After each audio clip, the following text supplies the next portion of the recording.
When it comes to picking out your glasses, it can feel like a huge commitment. You're going to be wearing these for the next year. You want to look and feel great. Plus, they can be really expensive and you want to make the right decisions. So I'm here to guide you on what all of those options are to make you feel a little less anxious when you make your next purchase. I'll be talking about all sorts of options that can make this decision a little bit stressful.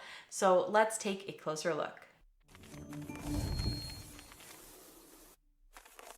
When it comes to frame size and shape, there are so many different options.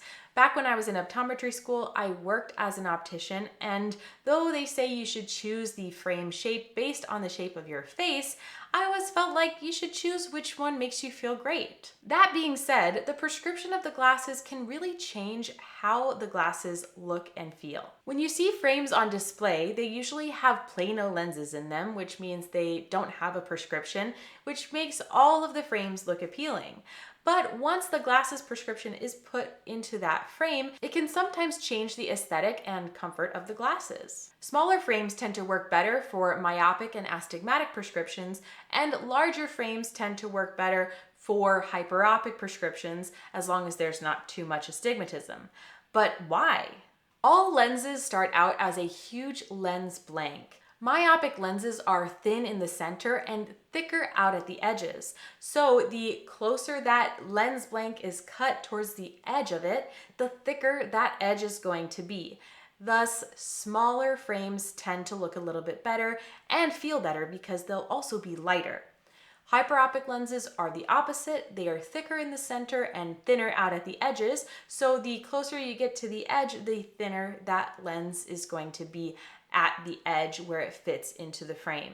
Astigmatic lenses are a little bit different because they have different thicknesses depending on the meridian. One meridian is going to have the thinnest edge and the other is going to have the thicker edge.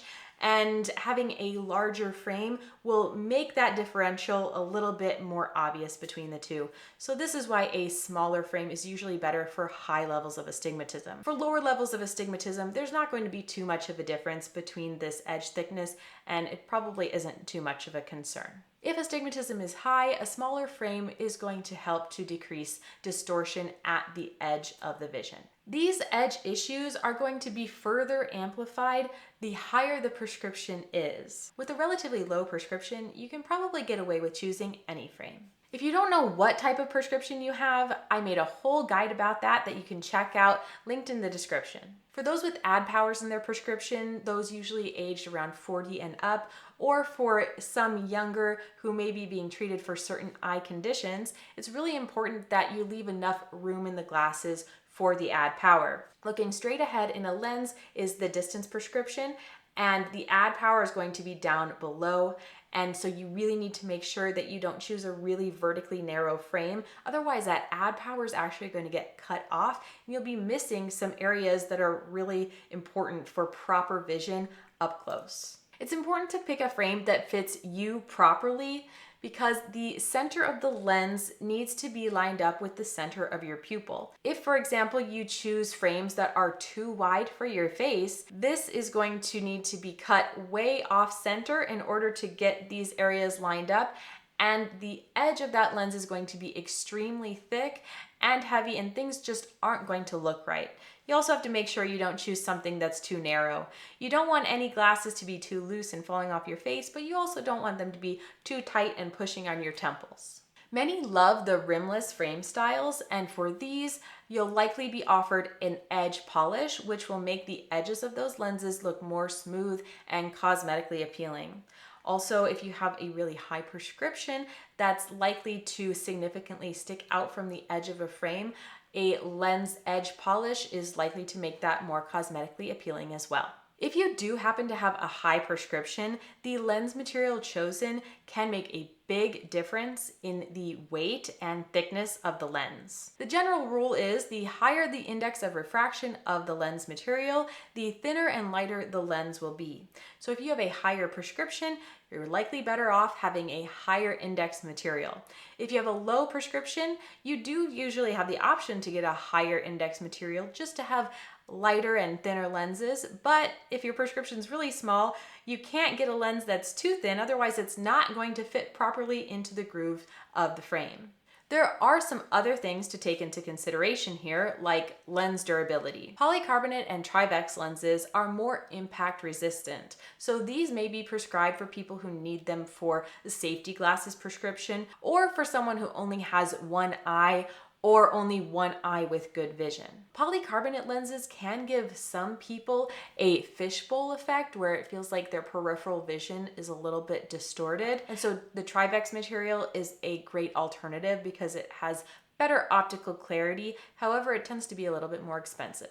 I don't want to leave out glass, though it is going out of vogue as a lens material because of its greater risk of breaking or shattering, and it's definitely heavier. But some people really love their glass lenses because they offer really crisp vision and are less likely to scratch than the other lenses out there. So yes, plastic lenses scratch more easily than glass, and with the majority of glasses being made of plastic today, for good reason, there are scratch-resistant coatings available. These are a great option because they tend to be fairly inexpensive and definitely worth it. But there is an important distinction to make here. Scratch-resistant coatings will help with those minor scratches that might occur from accidentally rubbing dust and debris against the lenses when cleaning them, or them moving around in your glasses case, small things like that where you're caring for your lenses, but these are small little accidents. It's not going to help against big, deep scratches, for example, if the glasses are dropped face down on the pavement.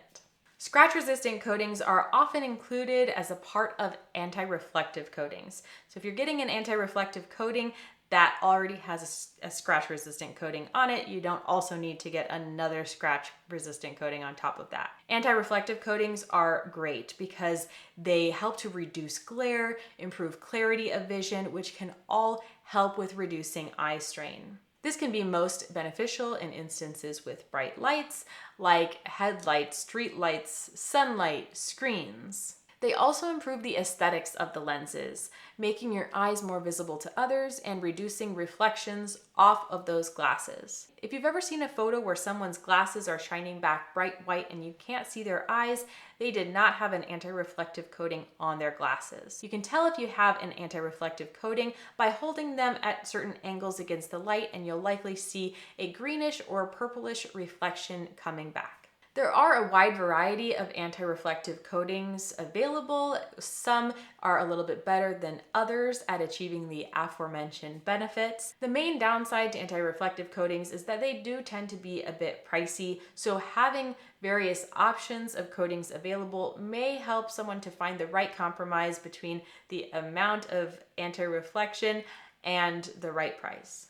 Other potential downsides to anti-reflective coatings are that they are more susceptible to dust accumulation and smudges. However, there are some options available that have an extra coating that helps to reduce these issues. In the past few years, blue light blocking lenses have become quite popular, and this discussion really deserves its own video, so I'll just say here in general that the goal of these lenses is to reduce glare and eye strain that comes with long-term screen use. However, in general, it's probably better to have a really good anti-reflective coating that reduces the glare from all wavelengths of light rather than just specifically blue light. Overall, studies are showing that these lenses aren't as successful at achieving what we initially thought they could.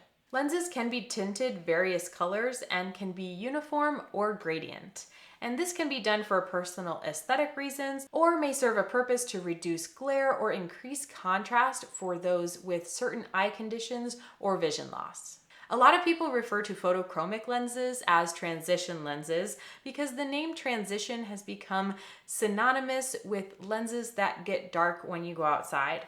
Kind of like how tissues are referred to as Kleenex or bandages are referred to as Band-Aids. However, there are other brands available that have this photochromic effect. These lenses are quite convenient for people who move back and forth from indoor and outdoor environments pretty frequently, as they do get dark when they're exposed to the sun. They're great because they reduce glare and they have 100% UV protection. However, they do have some limitations.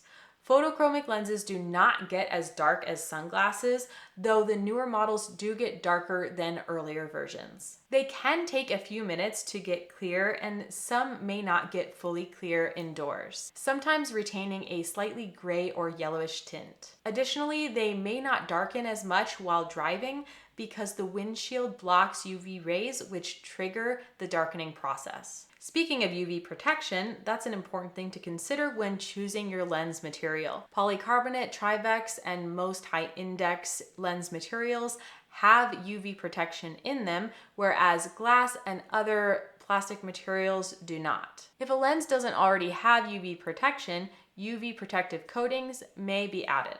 Just because some lenses block 100% of UV light doesn't mean that you shouldn't switch to sunglasses when going outside for long periods. For one, they tend to be larger, which helps to protect the ocular tissue. They also tend to reduce any light rays that will get around your glasses lenses that can increase glare and eye strain.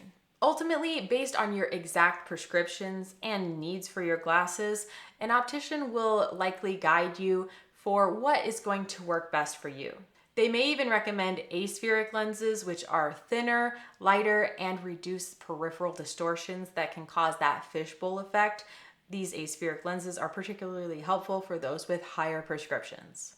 I think it's safe to say that most, if not all, opticals and eye doctors' offices provide some sort of warranty or trial period for new glasses. Sometimes vision in the exam chair just isn't the same as vision out in the real world, and a lot of that could be due to all of these options that I discussed. It really is a difficult decision to make, and if you find that you're having trouble adapting to your glasses, or it feels like you're in a fishbowl, or things don't seem quite right, we certainly want to know about it. Nobody wants their patient out there having uncomfortable vision or feeling dizzy or being at risk of falling. So don't hesitate to call an optical and see what your options are to get everything rechecked, make sure everything is lined up as it should be. And if the optical can't fix it, usually that will move forward to the doctor to double check the prescription and make sure everything is squared away.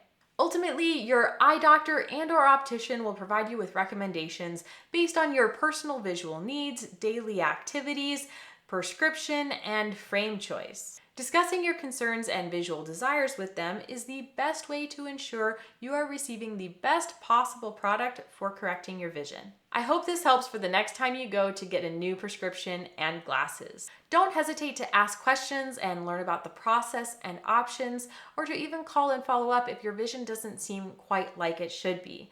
After all, your eye doctors want you to see your best. Thank you so much for watching. If you like this video or have any questions, let me know in the comments.